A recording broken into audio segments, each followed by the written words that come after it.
मुंबई देशाची आर्थिक राजधानी, पण त्याहून महत्त्वाचं म्हणजे महाराष्ट्राच्या राजकारणाचं पॉवर सेंटर. आणि म्हणूनच मुंबई महापालिका ही फक्त एक संस्था नाही, तर ती सत्तेची सर्वात मोठी चावी मानली जाते. वर्षानुवर्ष ही चावी ठाकरे गटाकडे होती, पण आता चित्र बदलतंय. आणि हा बदल साधा नाहीये. कारण वरवर बघितलं तर असं वाटतं की राज्यात सगळं क्लिअर आहे. शिंदे आणि फडणवीस एकत्र आहेत, ठाकरे वेगळे आहेत. पण मुंबईच्या बाबतीत इक्वेशन इतकं सरळ नाही. इथे दिसतंय एक आणि चाललंय काहीतरी वेगळंच. मुंबईला कित्येक वर्षात पहिल्यांदाच भाजपचा महापौर मिळतो, रितू तावडे. हा फक्त एक राजकीय विजय नाही, हा एक सायकोलॉजिकल ब्रेक थ्रू आहे. कारण ज्या बीएमसीला ठाकरे कुटुंबाचा किल्ला मानलं जात होतं, तिथे आता भाजपचा झेंडा फडकतोय. तोही भाजपचा कोकणी मराठी चेहरा. पण खरी गोष्ट इथे संपत नाही, ती इथूनच सुरू होते. कारण महापौर म्हणजे चेहरा, पण महापालिकेची खरी ताकद कुणाकडे असते? तर आयुक्ताकडे. आणि म्हणूनच अश्विनी भिडे यांची आयुक्तपदी झालेली नियुक्ती ही फक्त एक ऍडमिनिस्ट्रेटिव्ह डिसिजन नाही, ती एक स्ट्रॉंग पॉलिटिकल सिग्नल आहे. कारण भिडे या केवळ अनुभवी अधिकारी नाहीत, तर त्या मुख्यमंत्री देवेंद्र फडणवीस यांच्या विश्वासातील अधिकारी म्हणून ओळखल्या जातात.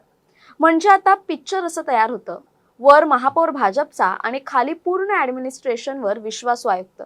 म्हणजेच सिस्टीमचं कम्प्लीट अलाइनमेंट एका बाजूला. आणि इथेच मोठा प्रश्न उभा राहतो की हा फक्त योगायोग आहे का, की सायलेंट पॉवर कॅप्चर? कारण मुंबई महापालिका म्हणजे फक्त राजकारण नाही, ती हजारो कोटींचा बजेट, मोठमोठे infrastructure projects, contracts, development decisions, म्हणजेच पैसा प्लस सत्ता प्लस नेटवर्क. आणि ज्याच्या हातात हे सगळं कंट्रोल, त्याच्या हातात भविष्यातील निवडणुकीचं ब्ल्यू प्रिंट तयार करण्याची ताकद. आणि म्हणूनच आता लक्षात येतंय की देवेंद्र फडणवीस फक्त आजचा गेम खेळत नाहीत, ते लॉंग टर्म गेम खेळत आहेत. 2031च्या बीएमसी निवडणुकीचा 100% भाजप हा फक्त स्लोगन नाही, तर त्यासाठी ग्राउंड वर्क सुरू झालंय. पहिला टप्पा इज इक्वल टू सिस्टम मध्ये एंट्री. दुसरा टप्पा म्हणजे की पोझिशन्सवर विश्वासू माणसं. तिसरा टप्पा म्हणजे ऍडमिनिस्ट्रेशनवर कंट्रोल. आणि चौथा टप्पा म्हणजे डेव्हलपमेंटचं क्रेडिट घेऊन मतदारांमध्ये नरेटिव्ह बिल्ड करणं. आता या सगळ्यात अजून एक इंटरेस्टिंग लेअर आहे, महिला नेतृत्व. रश्मी शुक्ला यांना डीजीपी बनवणं, सुजाता सौनिक यांना मुख्य सचिव पदासाठी पुढे करणं, आणि आता अश्विनी भिडे यांची आयुक्तपदी नियुक्ती.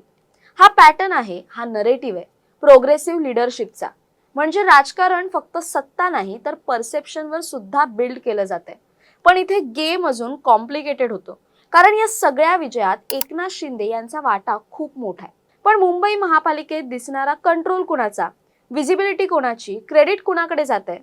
आणि इथेच भविष्यातला कॉन्फ्लिक्ट जन्म घेतो. कारण बाहेरून अलायन्स स्ट्रॉंग दिसतंय, पण आतून सायलेंट कॉम्पिटिशन सुरू आहे का, हा प्रश्न आता निर्माण होतोय. कारण शेवटी प्रत्येक पक्षाला स्वतःचं एक्सपान्शन हवं असतं. आणि मुंबईसारख्या स्ट्रॅटेजिक ठिकाणी कंट्रोल मिळवणं म्हणजे भविष्यातील राजकारणात वरचष्मा मिळवणं. दुसऱ्या बाजूला ठाकरे गटासाठी ही फक्त सत्ता नाही, ही त्यांची ओळख आहे, त्यांची राजकीय मुळे आहेत. आणि त्यामुळेच हा बदल त्यांच्यासाठी सर्वात मोठं आव्हान आहे. कारण आता लढाई फक्त निवडणुकीची नाही, तर नरेटिव्ह आणि कंट्रोलची आहे. म्हणजेच आज जे काही घडतंय ते फक्त नियुक्त्या नाहीत, ते एक सिस्टमॅटिक सेटअप आहे, ज्यातून भविष्यातील राजकारण घडणार आहे. आणि म्हणूनच सगळ्यात मोठा प्रश्न आता समोर येतो, ही स्ट्रॅटेजी मुंबईचा डेव्हलपमेंट मॉडेल बदलणार की फक्त सत्तेचा बॅलन्स शिफ्ट करणार? कारण शेवटी मुंबई जिंकणं म्हणजे फक्त एक महापालिका जिंकणं नाही, तर महाराष्ट्राच्या राजकारणावर शिक्कामोर्तब करणे. आणि सध्या तरी एक गोष्ट स्पष्ट आहे की मुंबईत निवडणूक अजून झालेली नाही, पण सत्तेचा खेळ सुरू झालाय. आणि हा खेळ खूप लांब जाणार आहे. कारण अजून एक महत्त्वाचा मुद्दा अनेकदा दुर्लक्षित होतो, तो म्हणजे मुंबई महापालिकेची तिजोरी.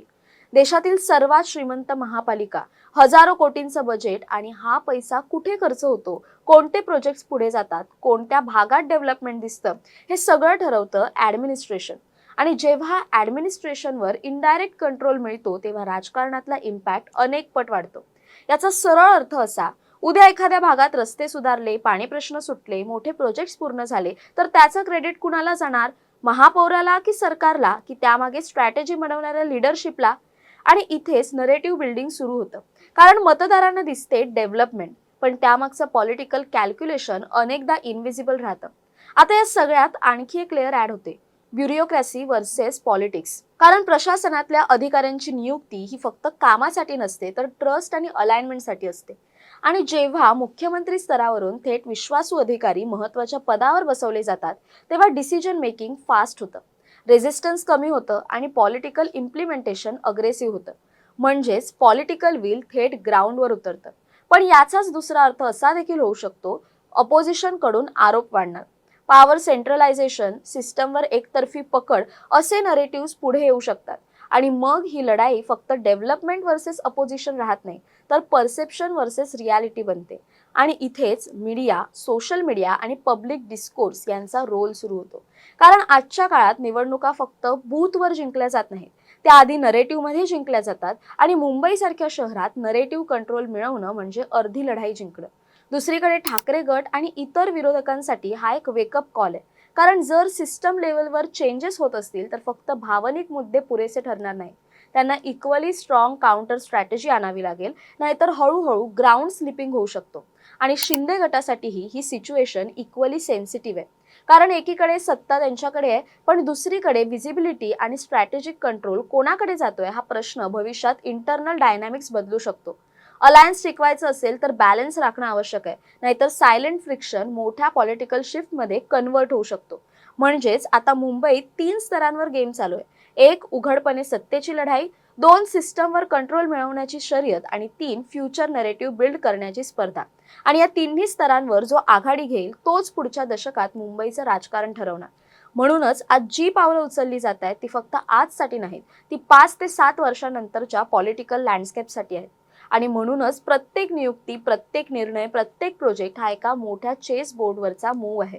आणि शेवटी मुंबईतला हा गेम समजून घ्यायचा असेल तर एक गोष्ट लक्षात ठेवावी लागेल, इथे सगळं काही अचानक घडत नाही, इथे सगळं काही प्लॅनने घडतं.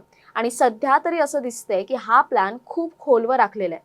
असो, व्हिडिओ कसा वाटला कमेंट करून नक्की कळवा. तसेच अशा नवनवीन व्हिडिओसाठी टाइम महाराष्ट्राला सबस्क्राईब करा. धन्यवाद.